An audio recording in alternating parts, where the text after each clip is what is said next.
নবীজি বলে দিয়েছেন আদব সুন্দরীর চাইতে কান কাটা বাঁধি দাসী আল্লাহওয়ালা অনেক বেটার। এদের দিকে তাকাবেন বন্ধু, অনেক বেশি সুন্দরী, অনেক বেশি ধনীর বেটি কিন্তু আল্লাহওয়ালা না। আপনি অনেক ধনী হোক, অনেক সুন্দরী হোক, যদি আল্লাহওয়ালা না হয় আপনি এটাকে বউ করে ঘরে আনিয়েন না। যদি বউ করে ঘরে আনেন তাহলে এটা এনেই বন্ধু ওই তেঁতুল গাছ লাগাইলে যেমনি তেঁতুল ধরে, এইটা আসলে আপনার ঘরে তেঁতুলের মতোই বাচ্চা আসবে, এটা কথা শুনবে না। কথা কন না কেন? এটা আপনাকে আমাকে বুঝে নিতে হবে।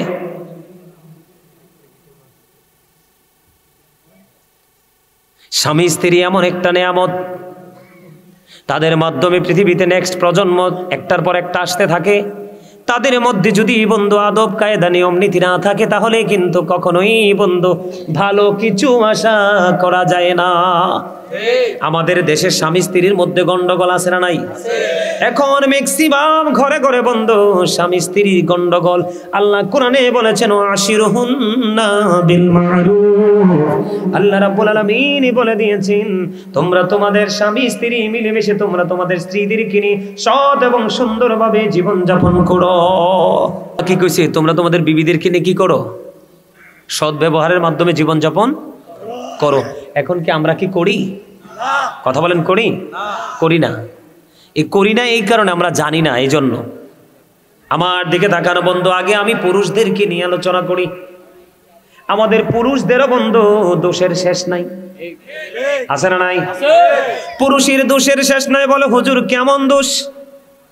আল্লাহর হাবিব বলেছেন তুমি যদি চা খাও বিবির জন্য চা নিয়ে যাবে, তুমি যদি মিষ্টি খাও বিবির জন্য মিষ্টি নিয়ে যাবে, তুমি যদি পান খাও বিবির জন্য মিষ্টি নিয়ে যাবে।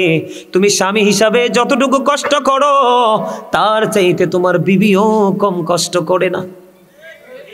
তুমি অফিসে চলে যাবে, সকালবেলা সে পেরেশানি করে রান্না করে দেয়, তোমার কাপড় চোপড় তোমার অফিসে যাওয়ার সব কিছু জোগায় দেয়, এমনি করে করে যে যেই জায়গায় যায় তাকে রেডি করে দেয়, দেয় কি দেয় না?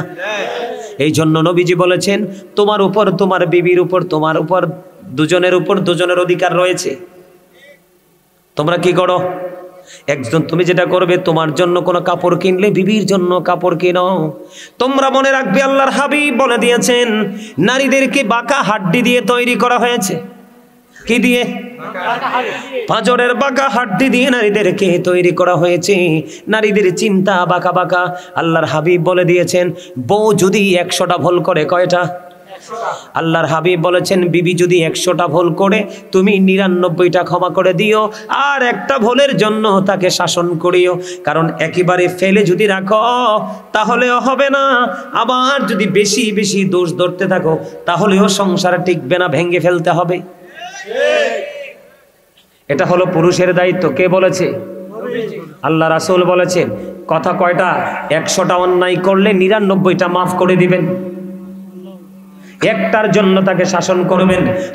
শাসন করতে গিয়ে তার মা বাবা উঠাইয়া গালি দিয়েন না, তার মুখের উপর মারবেন না। আল্লাহর হাবিব নিষেধ করেছে বিবির মুখের উপর টাচ করে মেরো না।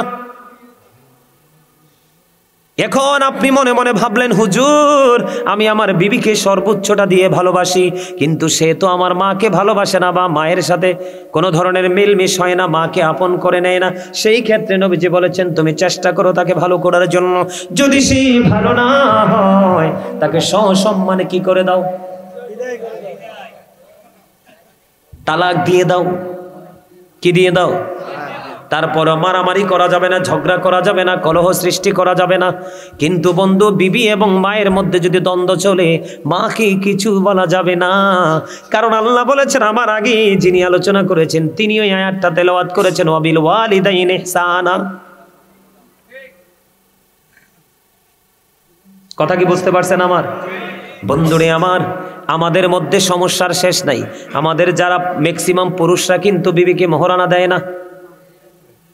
অনেক ম্যাক্সিমাম পুরুষ তার বিবিকে মোহরানা দেয় না। আল্লাহর হাবিব বলে দিয়েছেন কোন স্বামী যদি ক্ষমতা থাকার পরে, এবিলিটি থাকার পরে তার বিবিকে যদি মোহরানা না দিয়ে মারা যায়, আপনার আমার প্রাণের নবী জানিয়ে দিয়েছেন ওই স্বামী ইন্তেকাল করার পরে তাকে কাল হাসরের দিন জিনাকারীদের অন্তর্ভুক্ত করিয়ে উঠানো হবে। আল্লাহু আকবার।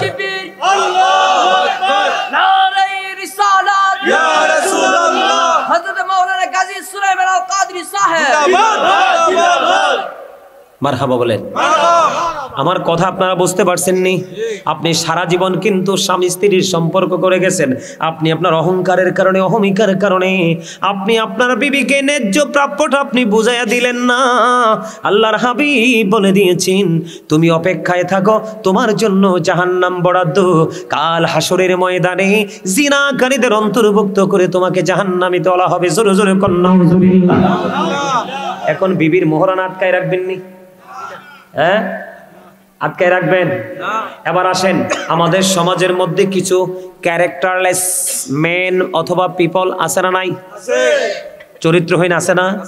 বড় বউকে ঘরে রেখে, বাচ্চাকে ঘরে রেখে ঘুম পাড়িয়ে আরেকটা বিয়ে করে। তোমার তো বিয়ে 4টা বৈধ, কয়টা? তুমি যদি সক্ষম পুরুষ হও, তোমার বিয়ে কয়টা বৈধ? আল্লাহর হাবিবকে একদিন আল্লাহর হাবিবকে একদিন একজন বিবি প্রশ্ন করলেন, ইয়া রাসূলুল্লাহ, ইয়া হাবিবাল্লাহ, নবী গো, আপনি কাকে বেশি ভালোবাসেন? খেয়াল করবেন, কাকে বেশি ভালোবাসেন?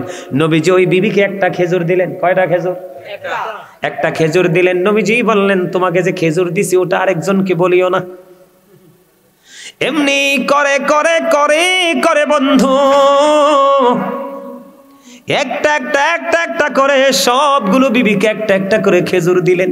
এখন বিসি ফালাইতে যাই একজনে ফালাইতে গেছে, আরেকজনে দেখে ফেলছে, বুবু তুমি কি ফালাইলা? আমি একটু খেজুরের বিচি ফালাইছে। কে দিছে? আমার নবীজি দিয়েছে।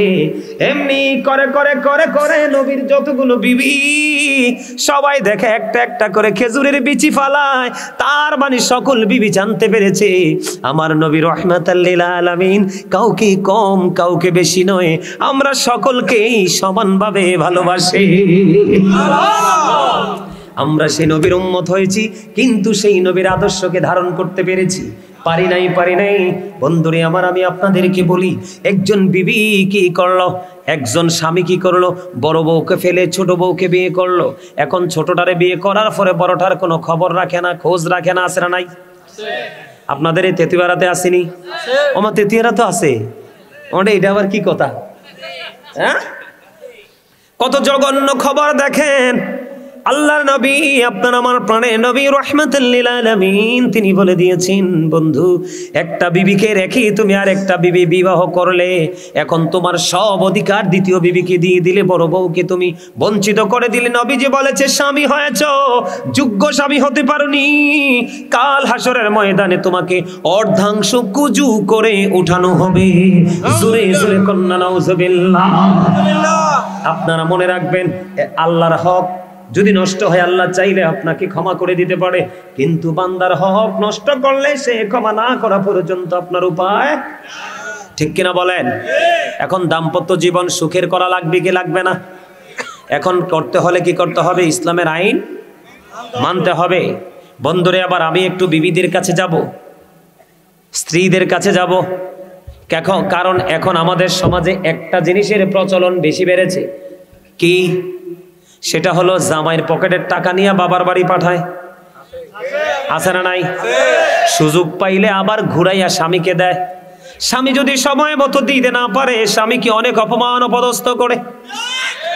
আছে না নাই? আমাদের বাংলাদেশে, আমাদের অনেক জায়গায় আমি দেখেছি, আমার গ্রামের মধ্যেও আছে। পকেটের টাকা চুরি করে না?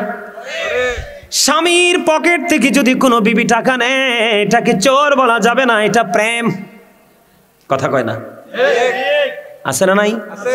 কিন্তু দোষটা হলো স্বামীর পকেট থেকে টাকা নিয়ে বাবার বাড়ি রাখা, তারপরে স্বামী বিপদে পড়লে বাবার বাড়ির বলে স্বামীকে দিয়ে আবার অপমান করা। মদিনাতুল মুনাওয়ারায় ছোট্ট একটা ঘটনা বন্ধু শোনেন। মদিনাতুল মুনাওয়ারায় এক বুড়িমা গভীর রজনীতে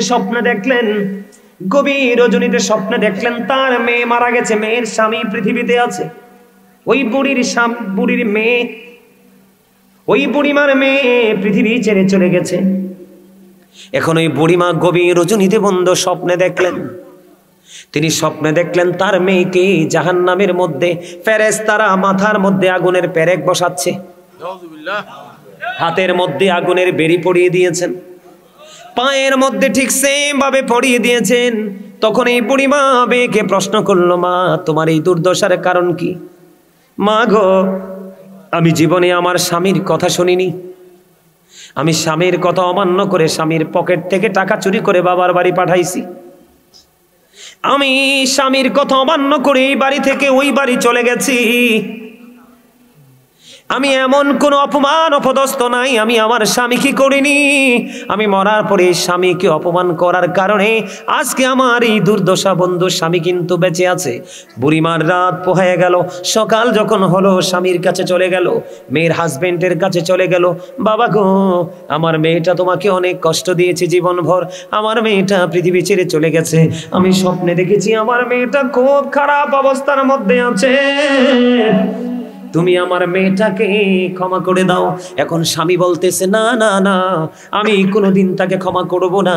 তার কারণ হলো এই কারণে আমি তাকে ক্ষমা করব না, কারণ সে সারাটা জীবন আমাকে অস্থির করে রেখেছে, কোনোদিন সে আমাকে মূল্যায়ন করেনি।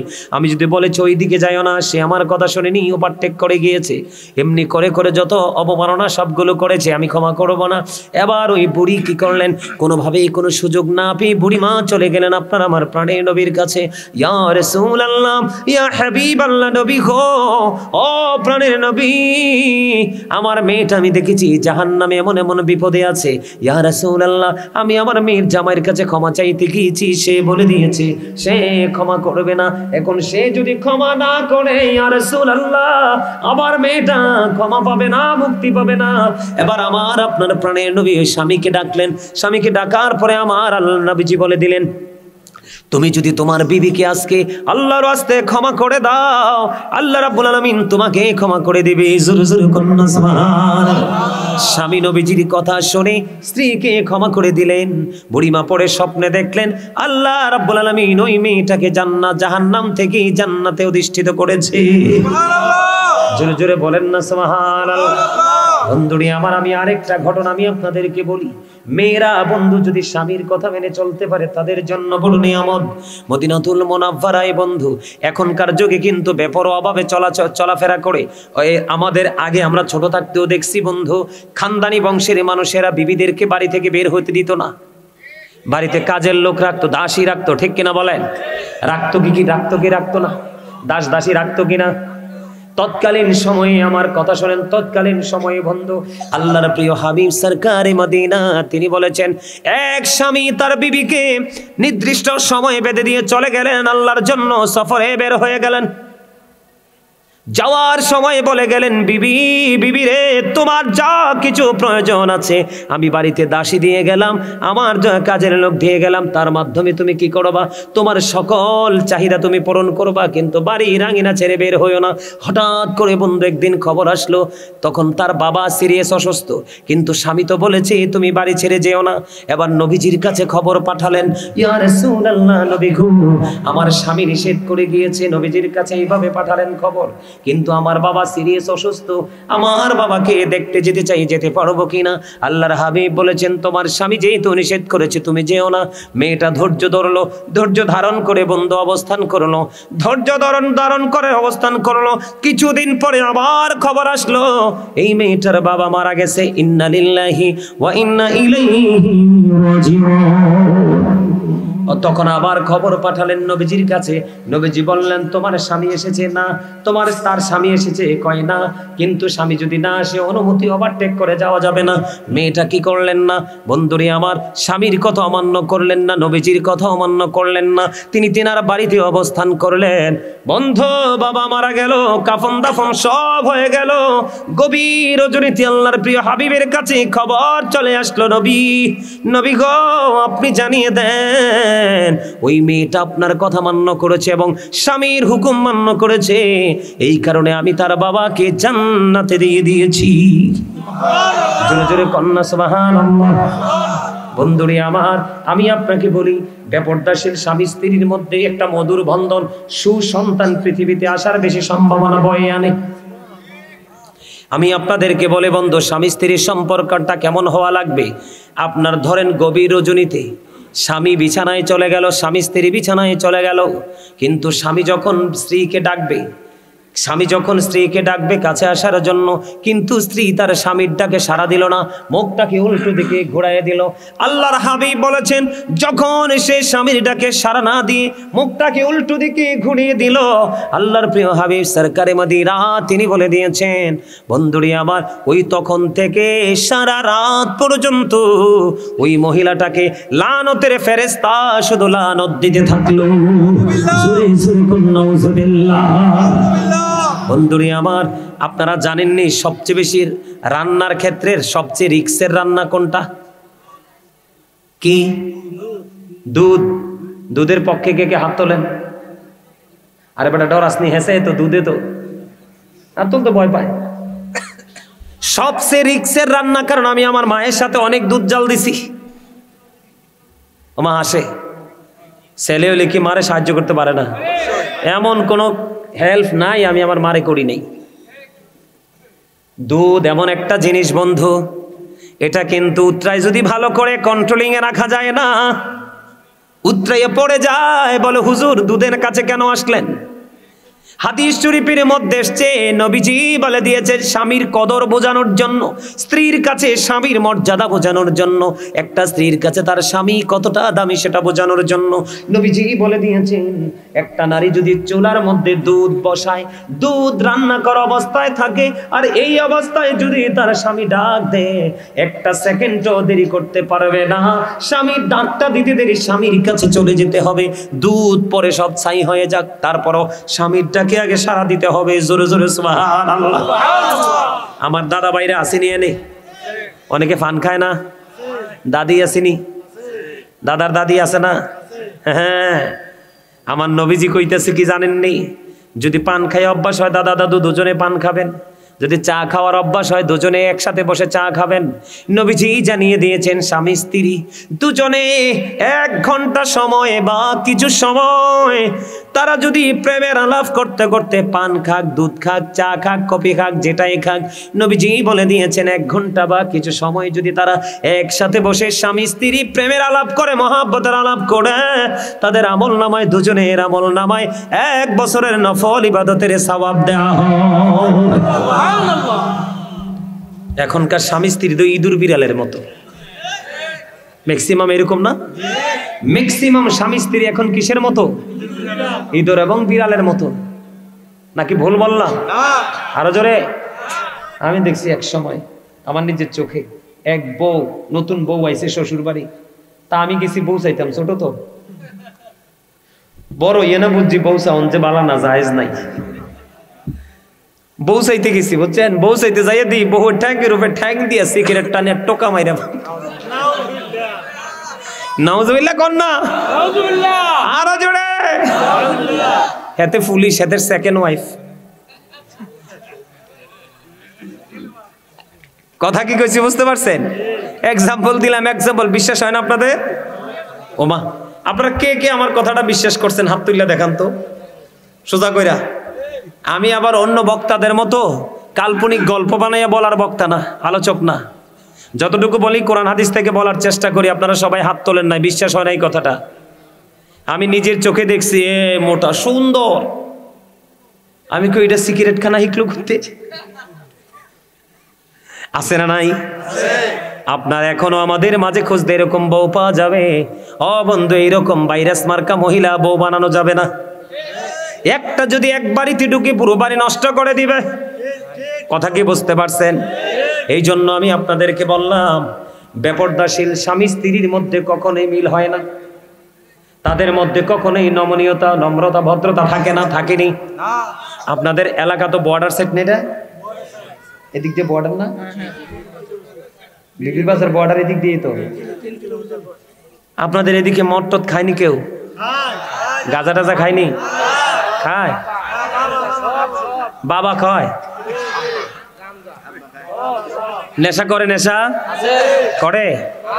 নেশা নিয়ে একটু ওয়াজের দরকার আছে না? কথা কয় না? আপনারা পক্ষে না বিপক্ষে নেশা? একটু ওয়াজ করা লাগবে না? কারণ আপনাদের ছেলেরা তো নষ্ট হয়ে যাবে। এই আমি কই আপনাদেরকে কি বলি, আপনাদের এলাকায় না, আপনাদের এলাকাতে অন্য জায়গা থেকে মানুষ নেশা করতে আসে না? এতে কি প্রভাবটা আপনাদের সমাজে পড়ে না?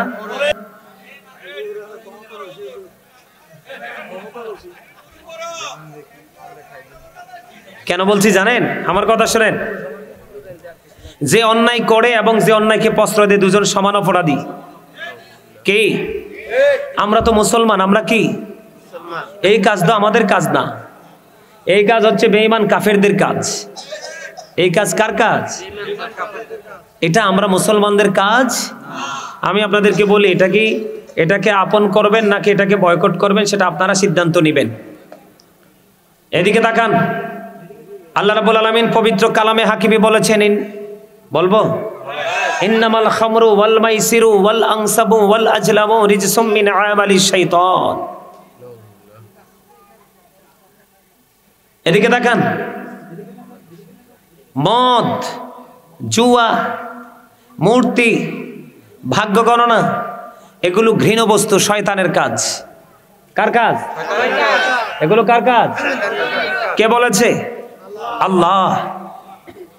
এখন আপনারা আসেন, শয়তান কি আপনার আমার বন্ধু না শত্রু? ইন্না শাইতানা লাকুম আদুউন ফাত্তাখিযুহু আদুওয়া। Satan is the eternal enemy of the believers. ইমানদারদের প্রকাশ্য শত্রু হলো শয়তান। কারণ মুসলমান ইমানদার যত খারাপ কাজ করে সব শয়তানের ধোঁকায় পড়ে করে। আমি আপনাদেরকে বলি, বাবা আদম আলাইহিস সালাম এবং মা হাওয়া, তারা কি জান্নাত থেকে বের হইছে না? তারা যখন জান্নাতে ঢুকছে, আল্লাহ তাদেরকে বলছে, তোমরা জান্নাতের যেখান থেকে মন চায় খাও, কিন্তু গন্ধম খাইও কি করিও না, গন্ধম খাইও না। কিন্তু তারা শয়তানের ধোঁকায় পড়ে যখন তারা গন্ধম খেয়ে ফেললো, কি করলো? গন্ধম খেয়ে ফেললো। আল্লাহ রাব্বুল আলামিন তাৎক্ষণিকভাবে অর্ডার দিয়ে দিলেন, কুল নাহবিতু মিনহা জামিআ, you get down all from here. আল্লাহ তাদেরকে জান্নাত থেকে আউট করে দিলেন। তাও কেমন ভাবে বের করছে জানেননি? তাদের শরীরে কিন্তু কোনো পোশাক ছিল না। তারা যখন এই গন্ধম ভক্ষণ করলো, আমি আপনাদেরকে একটু বলবো কৌশলটা, মানে এটা আপনাদেরকে বলা আমি মনে করি একটু দরকার, আপনাদের শোনা দরকার। তাহলে আমি মনে করি একজনও যদি হেদায়েতের পথে আসে, এটা আমাদের জন্য অনেক বড় নিয়ামত। বলবো? শোনেন, আমি গন্ধম গাছটার উৎপত্তি স্থল, গন্ধম গাছটা কোত্থেকে তৈরি হয়েছে এটাই একটু বলি। এটা বললেই আপনি মদ, গাঁজা, শয়তানের কৌশল, এগুলো একটু কতটা ঘৃণ্য জিনিস বুঝতে পারবেন। সম্মানিত উপস্থিতি, যখন আদম ও সফিউল্লাহকে সৃষ্টি করা হয়েছিল, বানাইছিল আল্লাহ, এক একজন এক এক রকম মত দিছে, এক একটা রিওয়ায়াতে এক এক রকমের বর্ণনা আসছে। কেউ বলে যে 40 দিন, কেউ বলেছে 40 বছর, কেউ বলে 40,000 বছর পরে আদমের দেহে রূহ দেওয়া হয়েছে।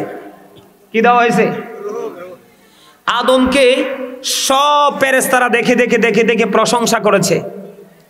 যাকে আল্লাহ রাব্বুল আলামিন বানাইছেন মুআল্লিমুল মালাইকা, যাকে ফেরেশতাদের লিডার বানাইছে, কি বানাইছে? লিডার বানাইছে। তাকে আল্লাহর আরশের পাশে স্থান দিয়েছে। যখন সে জানতে পারলো আল্লাহ রাব্বুল আলামিন আদমকে বানাবে, তখন সে ফেরেশতাদেরকে প্রশ্ন করেছিল, আল্লাহ নাকি আদম বানাবে, আদম বানালে তোমরা কি আমাকে ভালোবাসবে নাকি নতুনটাকে? তখন ওই ফেরেশতারা বলেছিলেন, আল্লাহ যাকে অর্ডার করবে তাকে আমরা মানবো। তখন ওই মুআল্লিমুল মালাইকা পরে যেটা শয়তান হইছে, এটার একটু গায়ে লাগছে। তো সবাই দেখে আদম ও সফিউল্লাহকে দেখে প্রশংসা করেছে। কিন্তু এই শয়তান কি করছে, যখন আদমের বডিতে গেছে, আদমের বডিটাকে বিচরণ করেছে, দেখেছে, কিন্তু আদমের বডিতে একটা বদ্ধ কোঠা ছিল। কি ছিল? বদ্ধ কোঠা ছিল। সব জায়গায় ঢুকতে পারছে, কিন্তু বদ্ধ কোঠায় ঢুকতে পারে, কারণ এটা রুহের জগৎ, অত্যন্ত পবিত্র জগৎ, এখানে শয়তান ঢুকতে পারে নাই। আমি এইখান থেকে বের হয়ে আইসাই সে থুথো ফালাইছে। নাউজুবিল্লাহ বলেন। মানে আদম সফিউল্লাহর এই বডিটাকে দেখা সে বের হইল, বের হইয়াই সে আপনার আদমকে দেখে ঘৃণা করে এই শয়তান থুতু ফালাইছে। এই থুতু ফালানোর সাথে সাথে থুতু থেকে কুকুর জন্ম হয়েছে। এই কারণে কুকুর সৃষ্টি জগতের মধ্যে সবচেয়ে নাপাক। এই যে শয়তান আদমের বডিতে ঢুইকা যে বিচরণ করছে, যে ময়লা, এই বিচরণের ময়লাগুলো ভিতর থেকে বের করে যেই জায়গার মধ্যে পুঁতে রেখেছিল, ময়লাগুলো থেকে, স্তূপ থেকে কয়দিন পর একটা গাছ উঠছে, এটাই গন্ধম। নাউজুবিল্লাহ বলেন। এটাই কি? গন্ধম। এটা তো নিকৃষ্ট জিনিস।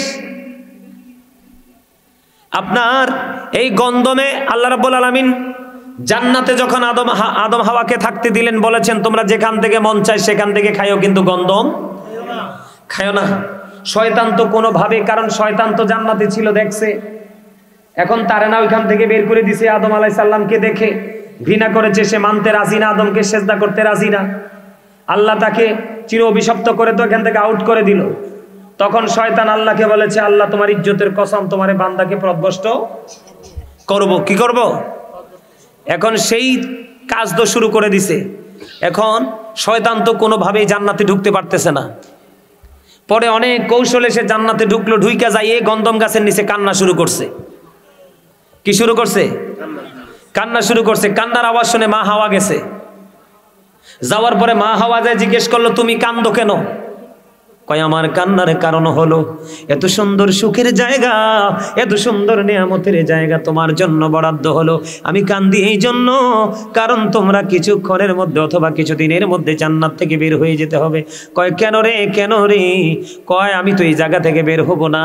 তখন ওই শয়তান বলতেছেন, যদি তুমি এখান থেকে বের হতে না চাও, তাহলে এই গাছের ফল যদি খাইতে পারো, তাহলে চিরস্থায়ীভাবে থাকতে পারবা।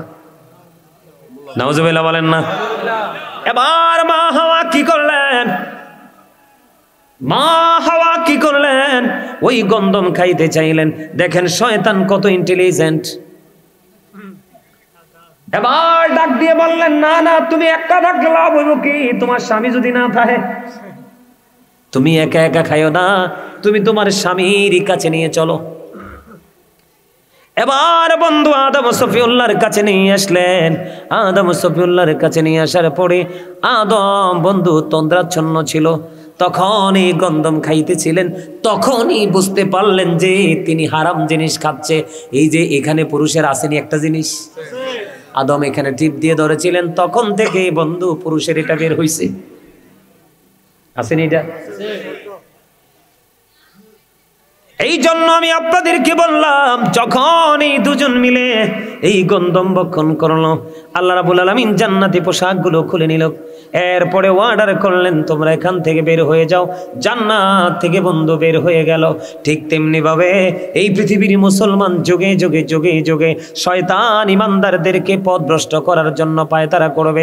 শয়তান বলেছে, আল্লাহ আমি তোমার বান্দাকে ওই পর্যন্ত, আমি তোমার বান্দাকে ওই পর্যন্ত পথভ্রষ্ট করতে থাকবো যেই পর্যন্ত তার দেহে প্রাণ আছে। আল্লাহ ডাক দিয়া বলে, শয়তান তুমিও শুনে রাখো, আমি আমার ওই বান্দাগুলোকে ওই পর্যন্ত ক্ষমা করতে থাকবো যেই পর্যন্ত আমার বান্দা আমার কাছে ক্ষমা চাইতেই থাকবে। আল্লাহু আকবার, নারে রিসালাত ইয়া রাসূলুল্লাহ, হযরত মাওলানা কাজী সুলাইমান আল কাদেরী সাহেব জিন্দাবাদ জিন্দাবাদ। আলহামদুলিল্লাহ বলেন আলহামদুলিল্লাহ। এই যে আল্লাহ রাব্বুল আলামিন বলেছেন, ইন্নামাল খামরু ওয়াল মাইসিরু ওয়াল আনসাবু ওয়াল আজরামু রিজসুম মিন আমালিশ শাইতান। বন্ধু আমাদের বাংলাদেশে কিন্তু হিন্দু বেশি নাই। কথা বলেন না কেন? হিন্দু কিন্তু বেশি নাই। আপনি যখন আমাদের হিন্দু পূজা মণ্ডপে পূজা হয়, আপনি দেখবেন ম্যাক্সিমাম মুসলমানের বাচ্চা। কথা বলেন না কেন? আল্লাহ কয় এটা শয়তানের কাজ। তুমি শয়তানের কাজে নিজেকে ইনভলভ করে ফেলেছো, যুক্ত করে ফেলেছো। তুমি শয়তানের কাজে যুক্ত হয়েছো। জুয়া খেলা এটা শয়তানের কাজ, আল্লাহর কাজ না। মদ খাওয়া এটা শয়তানের কাজ, এটা আল্লাহর কাজ না।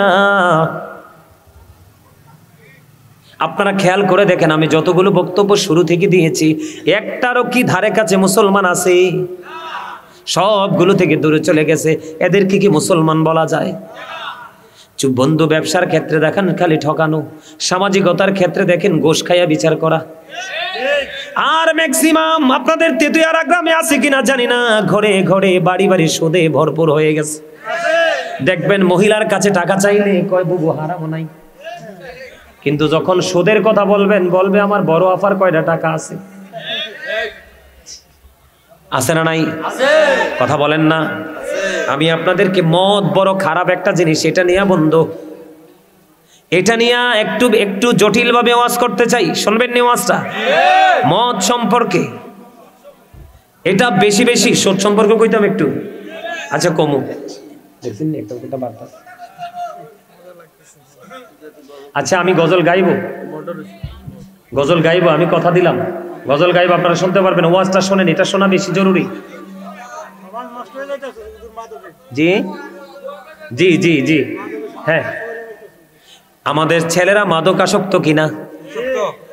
আমি আপনাদেরকে বলি, 4 মাযহাবের 4টা ইমাম, এর মধ্যে বন্ধু হানাফি মাযহাবের ইমাম হলো ইমাম আজম আবু হানিফা রাহমাতুল্লাহি আলাইহি। আমার দিকে তাকান বন্ধু, ইমাম আজম আবু হানিফা রাহমাতুল্লাহি আলাইহি তিনি বলেছেন, তোমরা যদি কোনো মানুষকে মদ পান করতে দেখো, কম পক্ষে তাকে 80টা দৌড়া মারো। কয়টা? 80টা দৌড়া মারো। হুজুর কেন গো, কেন গো? কারণ মদ যখন পান করে মানুষ তখন কি হয়ে যায়? মদ যখন পান করে মানুষ তখন তার বিবেকটা বিকৃত হয়ে যায়, মস্তিষ্কটা নষ্ট হয়ে যায়, তখনই সেই ব্যভিচারে লিপ্ত হয়। কথা বলেন না কেন? এই জন্য ইমাম আজম আবু হানিফা রাহমাতুল্লাহি আলাইহি তিনি বলেছেন, মদ পান করতে দেখলে তোমরা 80টা দৌড়া মারবা। জোরে জোরে কন্যা নাউজুবিল্লাহ। ইসলামের 4র্থ খলিফা হযরতে আলী রাদিয়াল্লাহু তাআলা আনহু, আমার দিকে তাকান। ইসলামের 4র্থ খলিফা হযরতে আলী, ও বন্ধু, তিনি কি বক্তব্য দিয়েছেন? যাকে বলা হয়েছে, আমার নবী বলেছেন, আনা মাদিনাতুল ইলমি ওয়া আলিউন বাবুহা। আমার নবী বলেছেন, I am a city of education, the gate of that city is Ali. আমার নবী বলেছেন, আমি হলাম শিক্ষার শহর, আর সেই শহরের দরজা হলো আমার আলী। এবং পাক পাঞ্জাতনের একজন সদস্য এবং একজন সাহাবী, 4র্থ খলিফা। ঠিক কিনা বলেন? আমার দিকে তাকান। মদ এত বড় ঘৃণ্য এবং জঘন্য জিনিস, হযরতে আলী তিনি বলেছেন, কোন দরিয়ার মধ্যে যদি একটা ফোঁটা মদ পড়ে, কোন দরিয়ার মধ্যে যদি একটা ফোঁটা মদ পড়ে রে, এই দরিয়ার পানি শুকিয়ে গেলে কোনোদিন আমি আমার এই দরিয়া থেকে ঘাস উঠাইয়া আমি আমার পশুকে খাওয়াবো না। নাউজুবিল্লাহ বলেন না। এই দরিয়ার উপরে যদি বিশাল একটা মিনারা তৈরি করা হয়, এই মিনারায় দাঁড়াইয়া আমি আলী কোনোদিন আযান দিব না।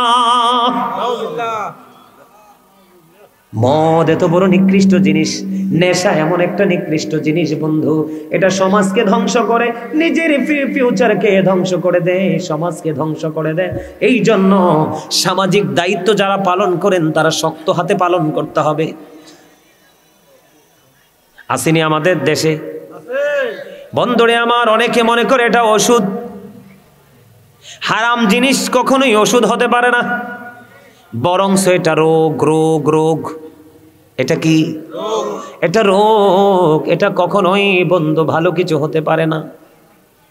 মদ যিনি খায়, মদ যিনি সরবরাহ করে, মদ যিনি বানায়, সবগুলো সমান অপরাধী। বন্ধুরে আমার, এই নেশা জাতীয় জিনিস থেকে আপনার সন্তানদেরকে ফিরাতে হবে। আল্লাহ রাসূল বলেছেন, বন্ধু আমার দিকে তাকান, আপনার সন্তানকে মানুষ করতে হলে 3টি জায়গা সমান করে দিবেন। একটা হলো তার পারিবারিক শিক্ষা, আরেকটা হলো তার সামাজিক শিক্ষা, আরেকটা হলো বন্ধু সে যখন বড় হতে থাকে বন্ধুত্ব বাড়তে থাকে। বাবা মা যারা, আপনাদের খেয়াল রাখতে হবে সন্তানটা বড় হয়ে বন্ধুত্বটা কোন মানুষের সাথে করছে। এই জায়গা যদি খেয়াল রাখতে পারেন তাহলে সন্তান কোনোদিনও অমানুষ হবে না। ঠিক কিনা বলেন? এবার আসেন, সমাজে সুদ আছে না নাই? আরো জোরে বলেন। নবীজি যখন মেরাজে গেলেন, আমার দিকে তাকান, নবীজি যখন মেরাজে গেলেন, মেরাজে গিয়ে দেখলেন এক একটা মানুষের পেট এক একটা ঘরের মতো বড় বড়।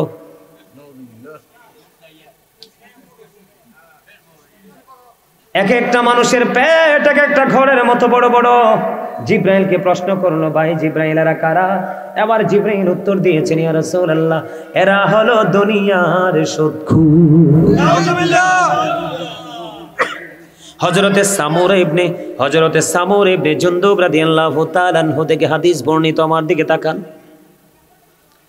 আমার নবীজি স্বপ্নে সফরে বের হলেন 2জন ফেরেশতার সঙ্গে। সফরে তিনি বের হয়ে দেখলেন রক্তের নদীর মধ্যে সাঁতার কেটে কেটে একটা লোক কোলে আসতে চায়, কিন্তু সে কোলে আসতে চায় কিন্তু কোলে আসতে পারে না। নবীজি বললেন, সে যখন পারে আসতে চায় তাকে পাথর মারা হয়, এই দিক দিয়ে আসতে চাইলে পাথর মারা হয়, ওই দিক দিয়ে আসতে চাইলে পাথর মারা হয়, এমনি করে করে তাকে পাথর মারা হলো। নবীজি তার সঙ্গী ফেরেশতাদেরকে প্রশ্ন করলো, ও ফেরেশতারা বলো না, এই রক্তের নদীর মধ্যে সাঁতার কাটে লোকটাকে? নবীজি আবার জানিয়ে দিলেন এই লোকটাকে। নবীজিকে আবার জানিয়ে দেওয়া হলো এই লোকটা হলো দুনিয়ার সুদখোর। আপনার সমাজে সুদখোর আসেনি? এটার লগে ওঠা বসা চলা ফেরা বিয়া শাদি কাজ কর্ম লেনদেন সব বয়কট করতে হবে। নবীজির হাদিস, আমার দিকে তাকান, যে সুদ খায়, যে সুদ দেয়, যে সুদের স্টাম্প লেখে, যে সুদের সাক্ষী থাকে, সে যে সুদের টাকা নিয়োজিত কালেক্ট করার জন্য নিয়োজিত থাকে এবং সুদখোরের বিচার বসাইয়া সাপোর্ট দিয়ে সুদখোর থেকে বন্ধু কি করে, সুদখোর থেকে টাকা নিয়ে এসে সুদখোরের টাকা আদায় করার জন্য নিয়োজিত কর্মচারী হিসাবে নিজেকে নিয়োজিত রাখে। সবাইকে সমান অপরাধী বলে আখ্যায়িত করা হয়েছে। আল্লাহর হাবিব বলেছেন, আপনি হালাল টাকা 9 টাকা আর হারাম টাকা 1 টাকা। এদিকে তাকান, হালাল টাকা কয় টাকা? হারাম টাকা 1 টাকা আর হালাল টাকা হলো 9 টাকা, মোট 10 টাকা। আল্লাহ রাসূল বলেছেন, এই হারাম টাকা 1 টাকা 9 টাকার সাথে লাগাইয়া তোমরা যদি 10 টাকা দিয়ে কেউ জামা বানাও, কিয়ামত পর্যন্ত নামাজ পড়তে পারবা, কোনোদিন তোমার নামাজ আল্লাহর দরবারে কবুল হবে না। এখন ম্যাক্সিমাম বাংলাদেশে ম্যাক্সিমাম মসজিদ কমিটির সভাপতি না হয়, সেক্রেটারি না হয়, মোতাওয়াল্লি না হয়, কেসের একটা না একটা বাটপার। কথা কন না কেন? সুদের সাথে না হয় ঘুষের সাথে যুক্ত। আমি অনেকগুলো মসজিদ থেকে জুমার দায়িত্ব ছেড়েছি শুধু সুদখোরের কারণে। কারণ হেসা কথাটা কইলে তার মাথায় গরম পানির মতো আইসা পড়ে, কয় না না না এই হুজুর রাখা যাবে না। ঠিক কিনা বলে? আল্লাহর নবী বলেছেন, তুমি জানো লোকটা সুদখোর, তুমি জানো লোকটা মানুষের উপর জুলুম করে, অত্যাচার করে, তোমাকে মাত্র 500 টাকা দিল, কয় টাকা? অথবা একটা বাজার তোমাকে একটা ব্যাগ বাজার করে দিল। নবীজি বলেছেন, তুমি জেনে শুনে বুঝে কোন অপরাধী থেকে যদি তুমি কিছু সুবিধা নিয়ে যদি তুমি তাকে সমর্থন দিয়ে যদি তাকে উৎসাহিত করে থাকো, নবীজি বলেছেন সে আর মুসলমান থাকে না, সঙ্গে সঙ্গে সে মুসলমান থেকে খারিজ হয়ে যায়। এখন তো সিটার বাটপারের লগে মানুষ বেশি, এটা কিয়ামতের আলামত। নবীজি বলেছেন কিয়ামত যখন নিকটে আসবে, নবীজি বলেছেন কিয়ামত যখন নিকটে আসবে সত্যবাদীদের মর্যাদা কমে যাবে, সত্য কথা শোনার মানুষ থাকবে না, মিথ্যাবাদীকে মানুষ সম্মান করবে, মর্যাদা করবে। আমাদের সমাজে সুদখোর আছে না নাই?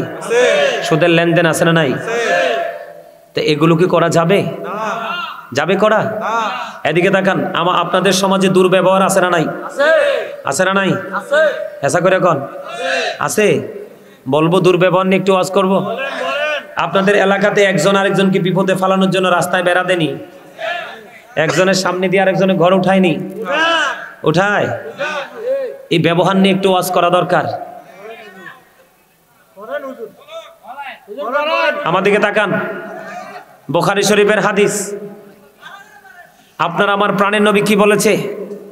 এক ব্যক্তির দিকে ইশারা করে বললেন, ইয়া রাসূলুল্লাহ, ওই লোকটা অনেক বেশি নামাজ পড়ে, অনেক বেশি দান সাদকা করে, কিন্তু নবী গো তার ব্যবহার ভালো না। নবীজি বলেছেন সে জাহান্নামী। বিষয়টা খেয়াল করছেন? আমাদের মধ্যে অনেক নামাজি আছে না, নামাজ পড়ে সাইরে গেটটাত বাড়ি এমন গালি দেয়, আছে না নাই?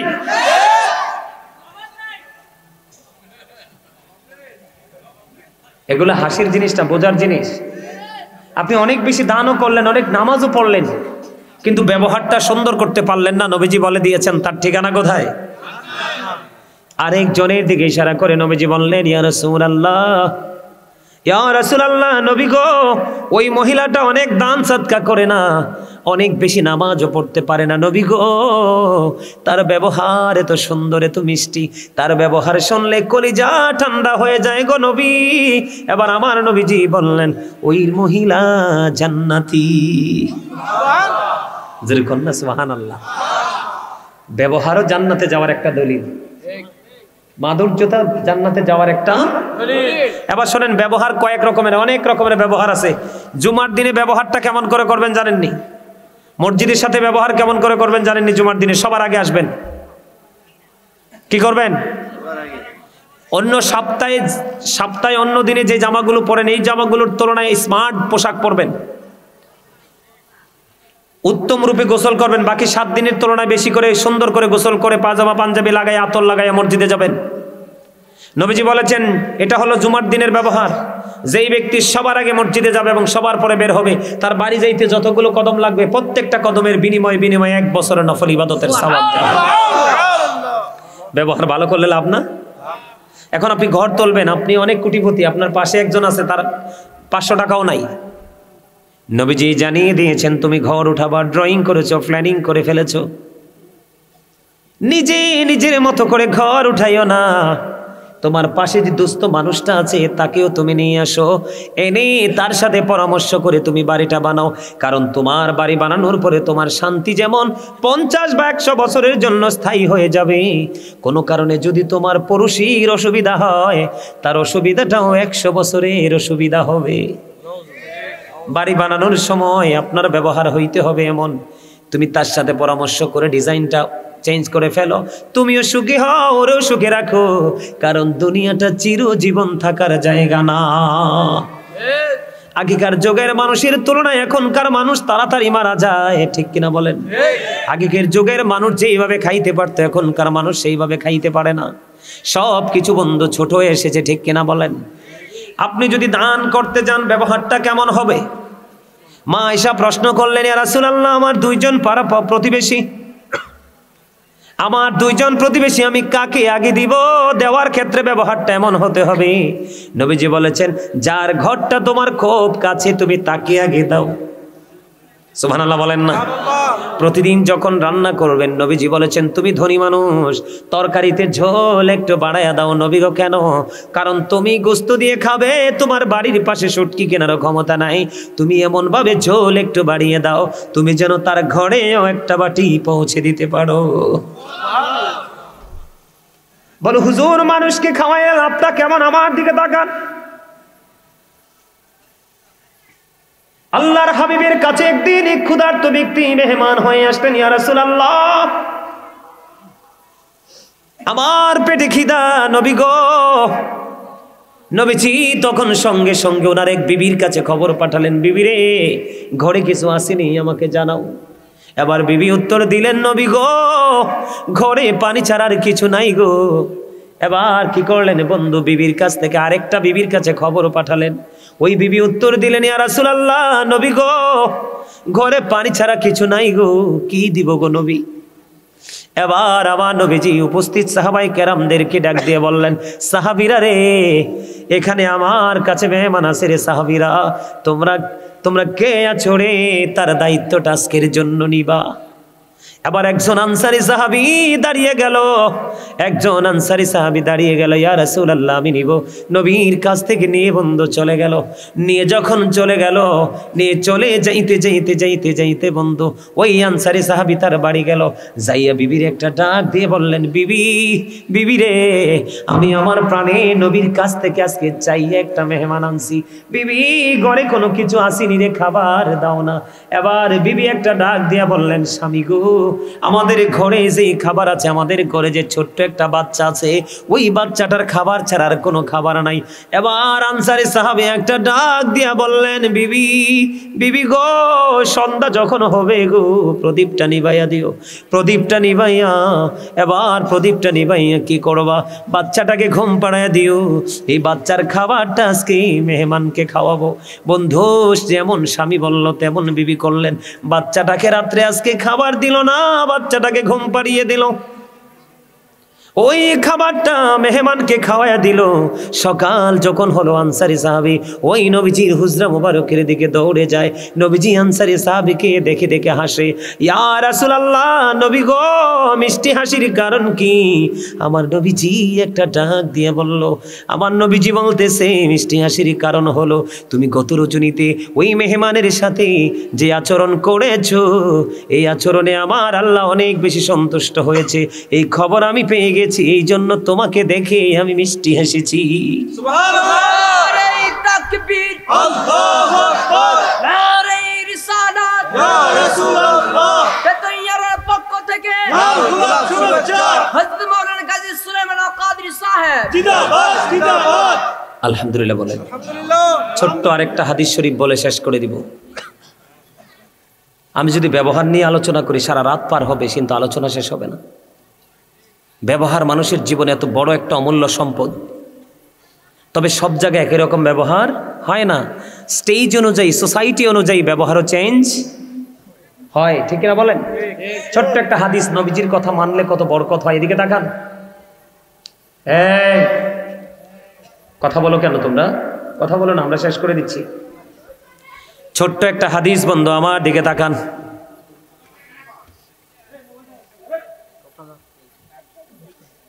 ঠিক আছে, ঠিক আছে, ঠিক আছে। আমার কি মারতেন বুঝে?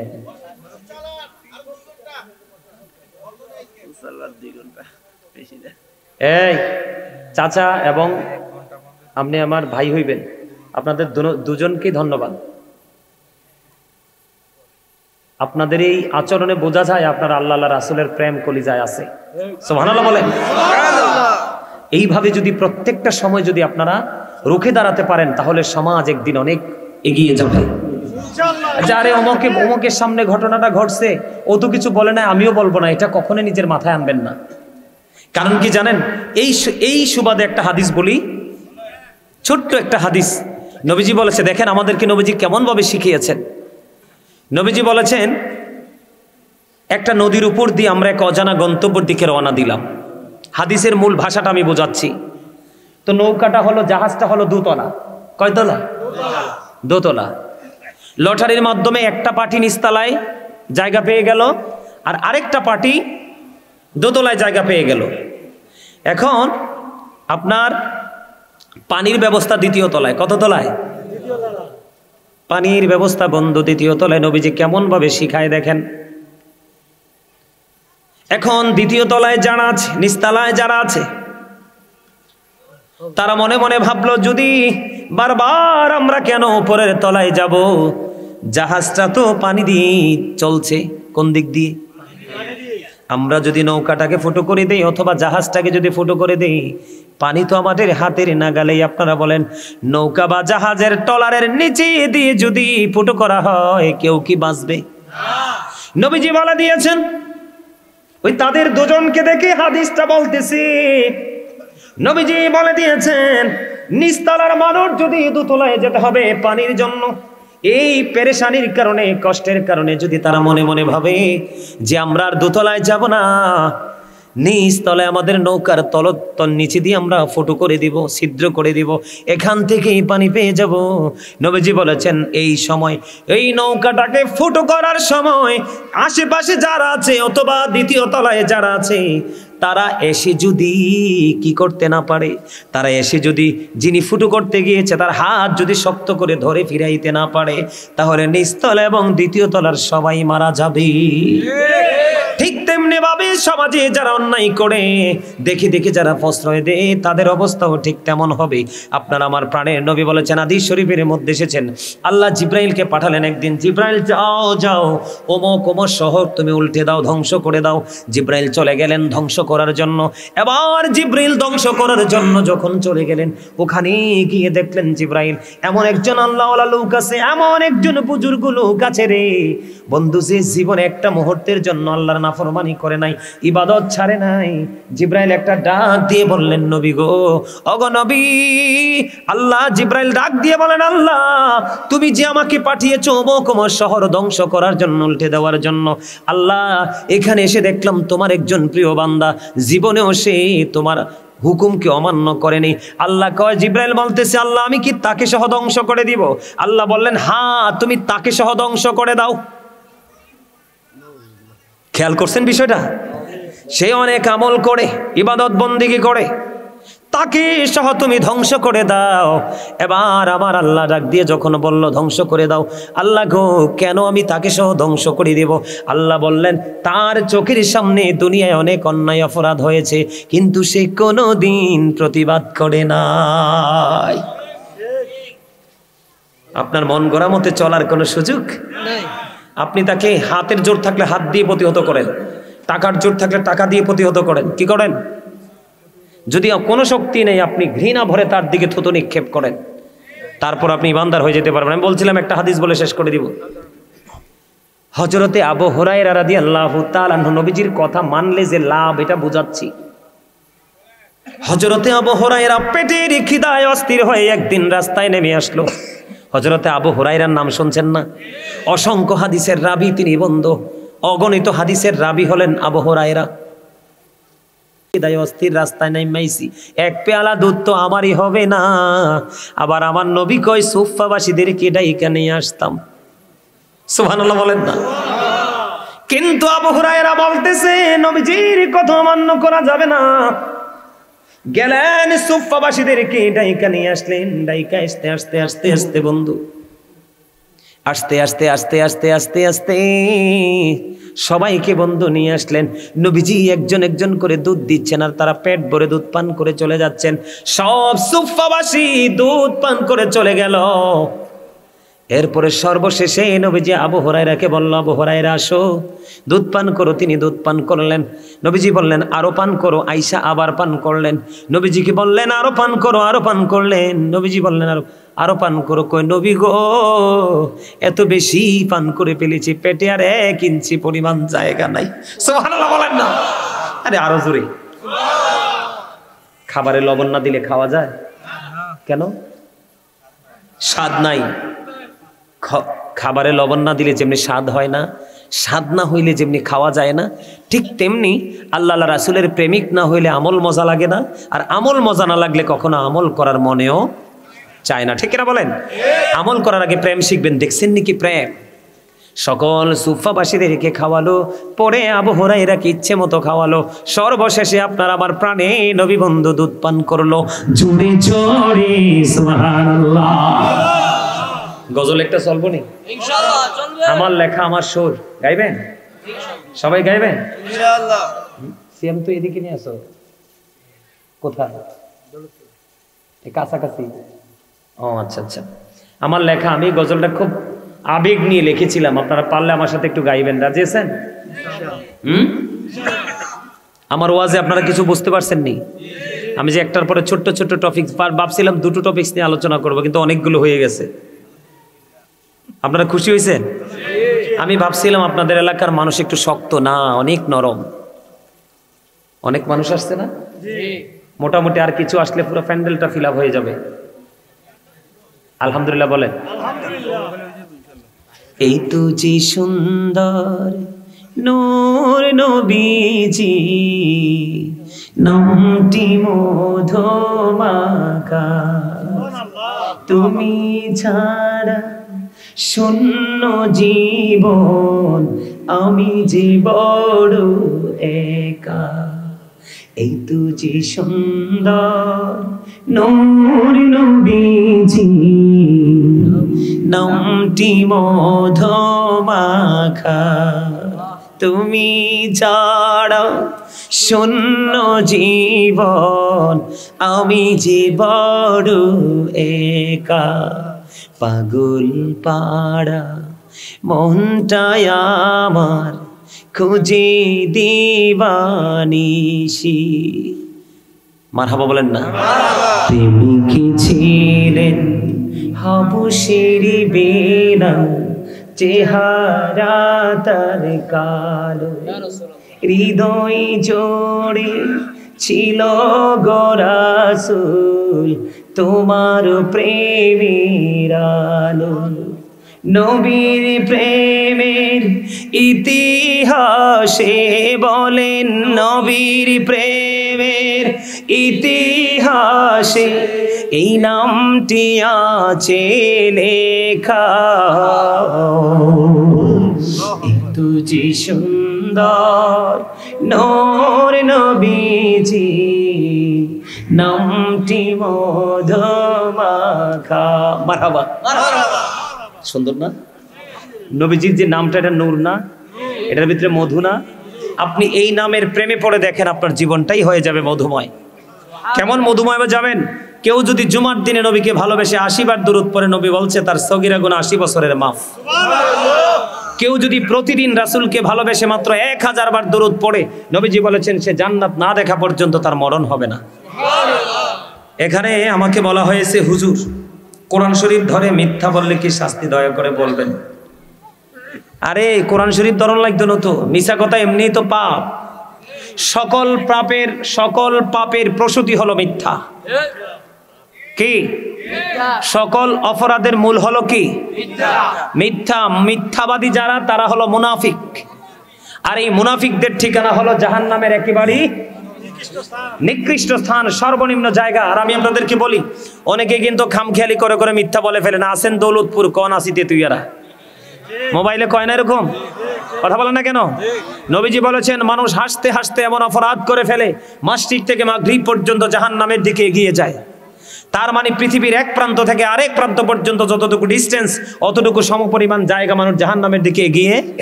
এর মধ্যে একটা হলো মিথ্যা কথা। মিথ্যা কথা যখন একটা মানুষের জবান দিয়ে বের হয়, তখন তার মুখ থেকে এত বেশি দুর্গন্ধ বের হয়। খেয়াল করেন, একটা মানুষ যখন মিথ্যা কথা বলে, মিথ্যা কথা বলার পরে তার মুখ থেকে এত বেশি দুর্গন্ধ বের হয়। হাদিস শরীফের মধ্যে এসেছে, আল্লাহ রাসূল বলেছেন, ওই মিথ্যাবাদীর মুখের দুর্গন্ধের কারণে আল্লাহ রাসূল বলেছেন 1760 গজ দূরে চলে যায় তার সাথের ফেরেশতা।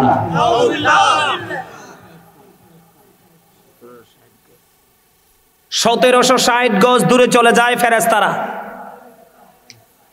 একটা মানুষের যদি ফেরেশতারা সঙ্গী হিসেবে না থাকে, তার পদে পদে তার মানুষ শয়তান, জিন শয়তান তাকে বিপদে ফেলাবে।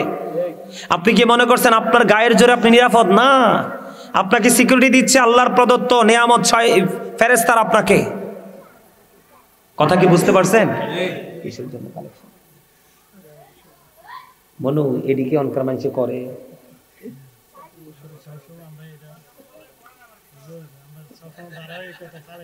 আমি অসুস্থ, কিন্তু আমার ওয়াজে কি অসুস্থ মনে হয়েছে? হ্যাঁ, ভাবছি বসমু সর্বোচ্চ 1 ঘন্টা ওয়াজ করবো, ওয়াজ হয়ে গেছে প্রায় 2.5 ঘন্টা। হ্যাঁ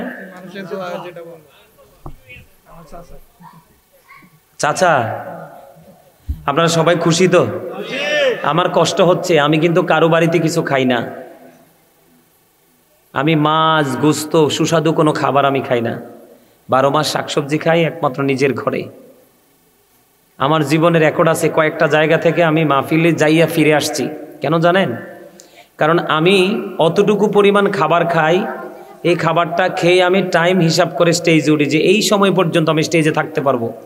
এরপরে আপনি আমাকে জোর করলে বসে থাকতে পারবো? বলে হুজুর আজকে আওয়াজে করছেন 2.5 ঘন্টা, একটা কথাও তো এলোমেলো আসে নাই, সবগুলো গুরুত্বপূর্ণ। আপনারা কি ওয়াজগুলো মনে রাখতে পারবেন?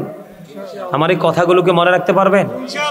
নারীর পর্দা, পুরুষের পর্দা, স্বামী স্ত্রীর সম্পর্ক মনে থাকবে? ব্যবহার মনে থাকবে?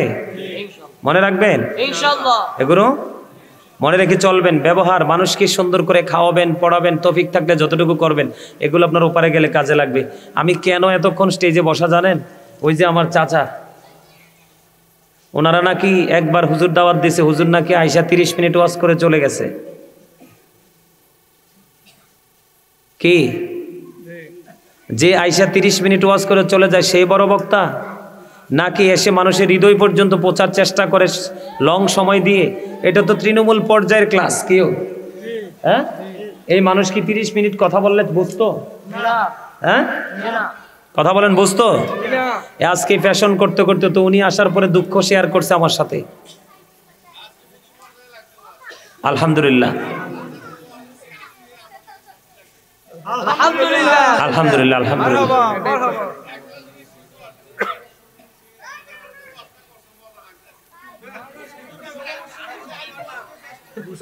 আচ্ছা, ঘুষখোরের উনি যেহেতু চাচা যেহেতু বলছে, ঘুষখোর সম্পর্কে একটু বলার দরকার আছে। একটু বলি, তারপরে আমি করব, আপনাদের কাছে একটু কথা বলবো। বলতাম নি? আমার দিকে তাকান, এদিকে তাকান। ঘোষ এটা জঘন্য জিনিস। আমি আপনাদেরকে একটা কথা বলবো, ছোট্ট একটা হাদিস।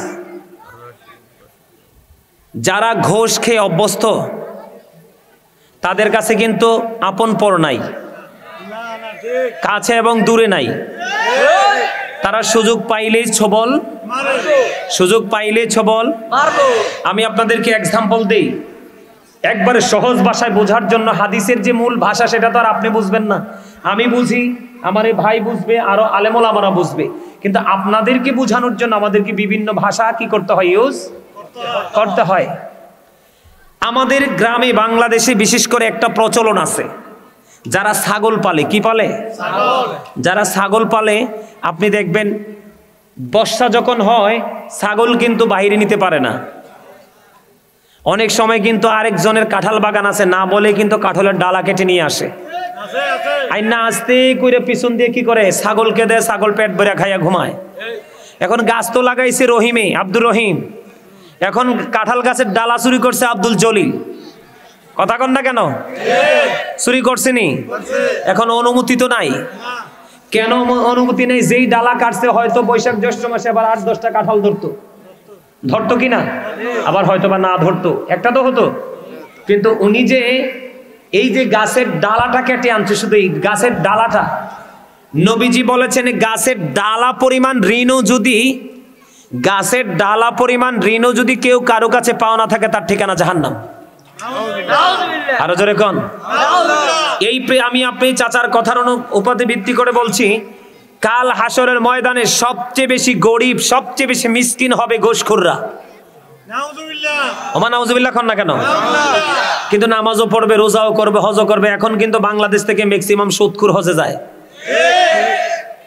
আমি একটা জরিপ করছি, হ্যাঁ তো ম্যাক্সিমাম সুদখোর বাটপার টাউট হজে যায়।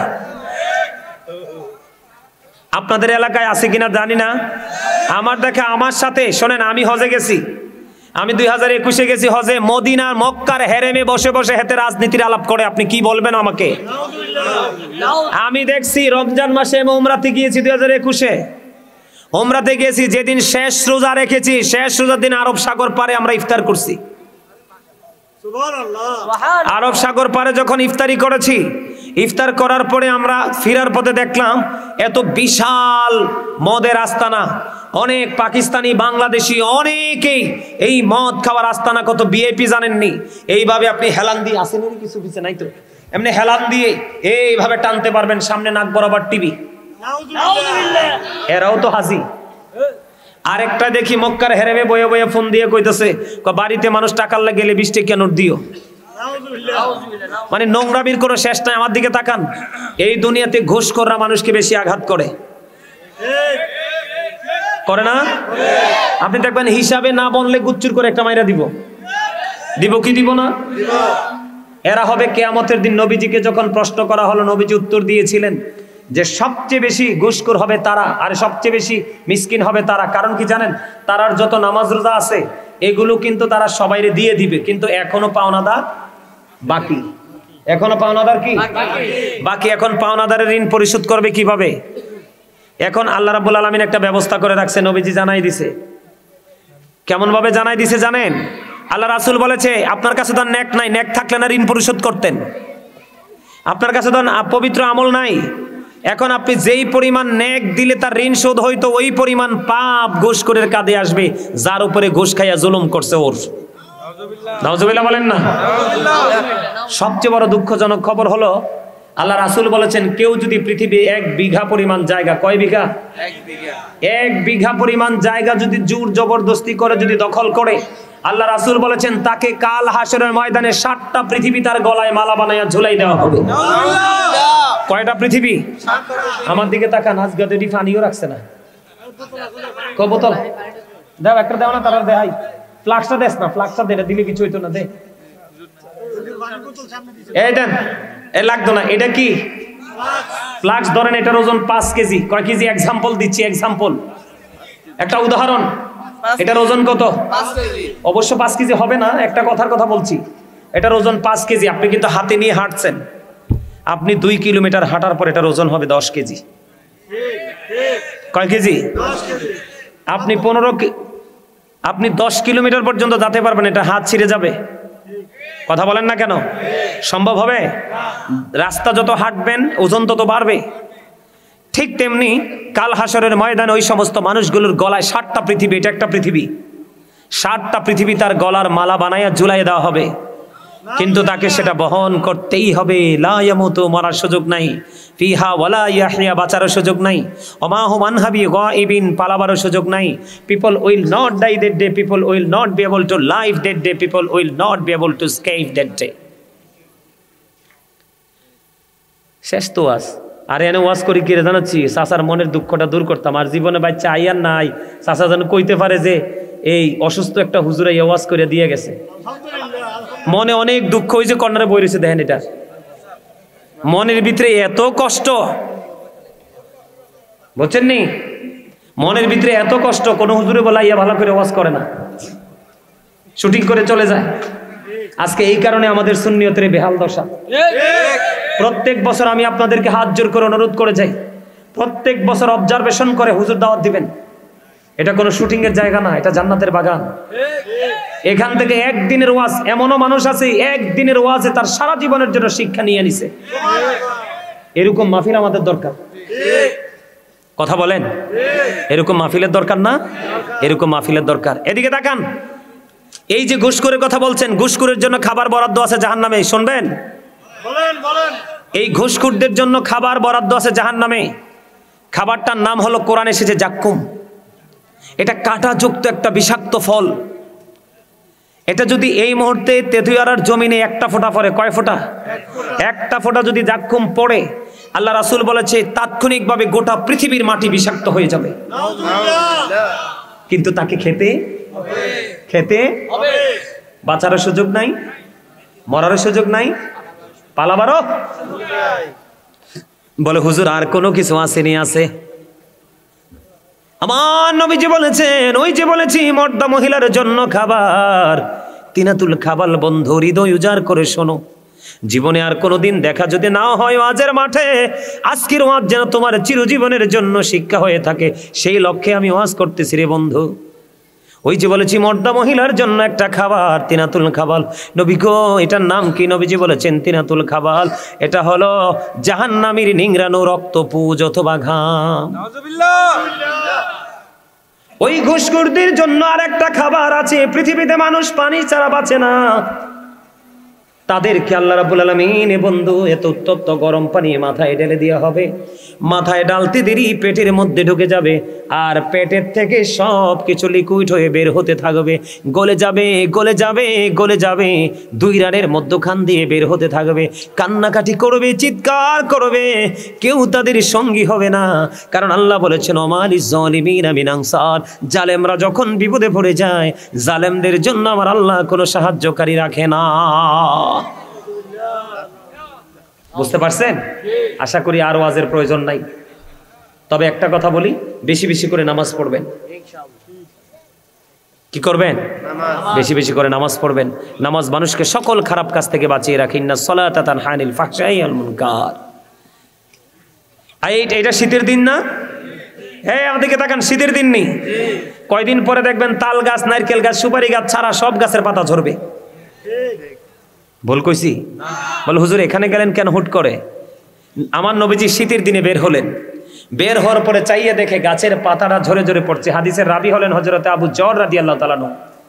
নবীজি দেখলেন গাছের পাতা ঝরে, নবীজি দুইটা ডাল ধরলেন, ধরার পরে নবীজি দেখলেন গাছের পাতা ঝরে ঝরে পড়ছে। রে আবু যর, আবু যর উত্তর দিলেন লাব্বাইকা ইয়া রাসূলুল্লাহ। এবার আবার নবী বললেন, রে আবু যর, তুমি চাইয়া দেখো শীতের কারণে শুষ্ক হয়ে যেমনি ভাবে গাছের পাতাগুলো ঝরে ঝরে পড়ছে, আল্লাহর বান্দাগুলো, আমি নবীর উম্মতগুলো যখন আল্লাহকে ভালোবাসিয়া আন্তরিকতার সাথে যখন তার কপালটা আল্লাহর কুদরতি কদমে সেজদার মাধ্যমে লাগাইয়া দিবে রে, আমার আল্লাহ বলে দিয়েছি ওই শীতের দিনের গাছের পাতার মতো তার আমল নামা থেকে গুনাহগুলি ঝরতে থাকবে। আল্লাহ আমাদের সবাইকে কবুল করেন, সকল বলেন আমিন। আর জোরে বলেন আমিন। পেটে খিদা লাগছে? লাগছে না? লাগছে? আলহামদুলিল্লাহ বলে। সম্মানিত উপস্থিতি, সর্বশেষ আমার এই স্বাস্থ্য ভাইটা আমার মারতে আইছে খাতার কলম লইয়া। আপনারা আমার একটু বাঁচাইতে পারেন কি? আগামী বছর মাহফিলের জন্য কিছু সাহায্য করতে হইব, করবেন নি? আমার ইনশাল্লাহ তো সব কয় না। আপনাদের কি কইছি বাড়ির ক্ষতি করে না মসজিদে দিতেন?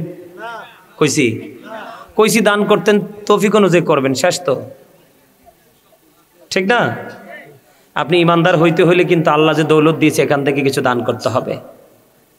আল্লাহ বলেছেন আল্লাযীনা ইউমিনুনা বিল গায়বি ওয়া ইউকিমুনাস সালাতা ওয়া মিম্মা রাযাকনাহুম ইউনফিকুন।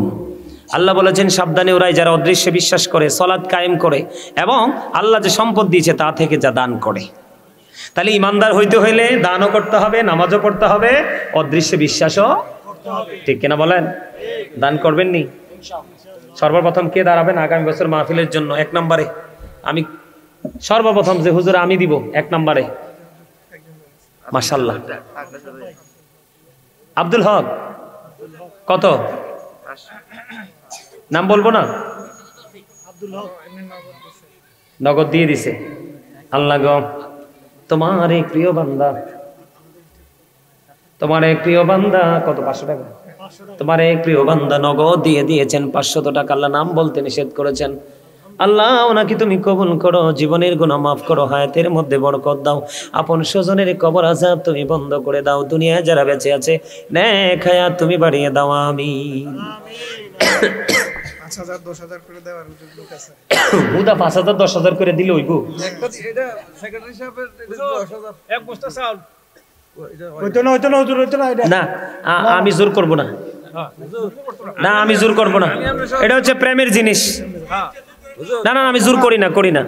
আমি আমরা একটু সহযোগিতা করি।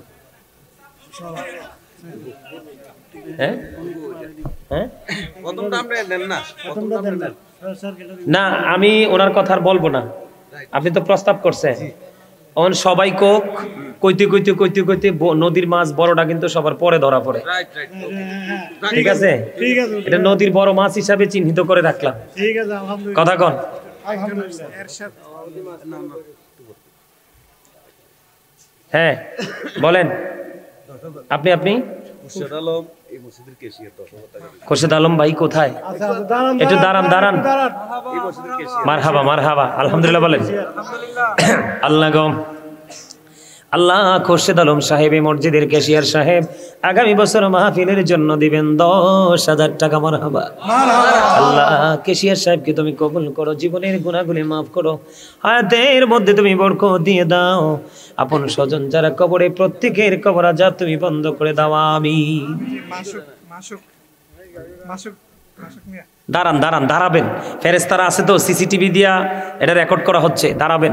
মাসুক মিয়া। আপনি মাসুক মাসুক মিয়া। কত? মাশাআল্লাহ মাশাআল্লাহ। আল্লাহ গো আমার ভাই মাসুক দিবেন 5,000 টাকা। মারহাবা। হ্যাঁ আব্দুল কুদ্দুস কোথায়?